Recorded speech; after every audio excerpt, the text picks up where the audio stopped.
Corona virus के कारण देश भर में लगे लॉकडाउन के बीच उत्तर प्रदेश के संभल में समाजवादी पार्टी नेता और उनके बेटे की गोली मारकर हत्या कर दी गई। संभल के बहजोई थाना इलाके में हुए इस डबल मर्डर से हड़कंप मच गया। हत्या के पीछे मनरेगा के तहत बनाई जा रही सड़क का विरोध बताया जा रहा है। गाँव के ही कुछ दबंग इस सड़क का विरोध कर रहे थे। समाजवादी पार्टी के नेता छोटे लाल दिवाकर की पत्नी गांव की प्रधान है। ऐसे में उनका भी ज्यादातर काम छोटे लाल दिवाकर ही देखते हैं। छोटे लाल दिवाकर मंगलवार की सुबह अपने बेटे सुनील दिवाकर के साथ गांव की आबादी के बाहर मनरेगा से बन रही सड़क का जायजा लेने गए थे। आरोप है कि इसी दौरान गांव के ही कुछ दबंग वहां पहुंच गए और आगे अपने खेत होने का हवाला देते हुए सड़क निर्माण का काम आगे न बढ़ाने की हिदायत दी।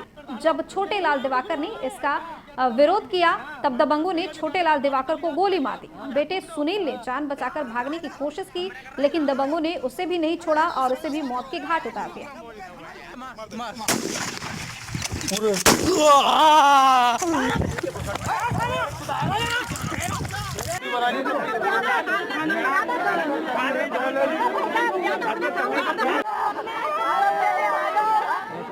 ये वो मारने वाले थे, उनने ये बोला था कि पीछे से डाल के ला, ठंडी पीछे से सड़क डाल के लेकर आया। तो उन्होंने ये कहा था कि मैं कल के लिए जेसीबी मंगाऊंगा, मजदूरों पे वो खुद नहीं रही है, कंकर था उसमें, इसलिए वो उधर की जगह इस साइड पे लगा दिया लगा उनने। तो उनका खेत आ रहा है 5 बीघा। बहजोई थाना क्षेत्र के समसुई गांव में एक मनरेगा की सड़क बन रही थी, जिसको लेकर के पूर्व प्रधानपति और सविंदर नाम के व्यक्ति के बीच में विवाद हुआ। यहां पे फायरिंग हुई, जिसमें 2 व्यक्ति की गोली लगी है। मौके पे मृत्यु हुई है, जिसमें एक छोटेलाल दिवाकर और दूसरा सुनील उसका पुत्र है। इन दोनों की मृत्यु हो गई है। इन दोनों को पोस्टमार्टम के लिए भेजा जा रहा है। तहरीर लेकर के विधिक कार्रवाई की जा रही है।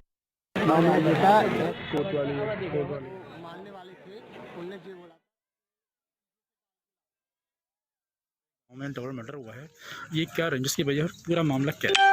ये प्रधानपति छोटेलाल दिवाकर और उनके लड़के सुनील थे और दूसरा पक्ष समिंदर और उनके साथ 3-4 लोग थे।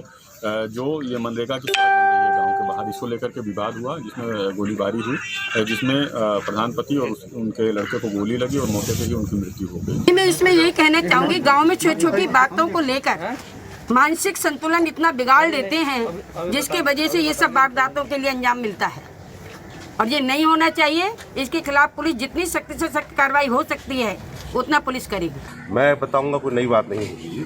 5 साल के अंदर अभी कितनी हत्याएं बाकी रह गई हैं, ये मेरा सवाल बीजेपी के लोगों से है। तो वो बताएंगे कि अभी कितने लोगों को और मारना बाकी रह गया है।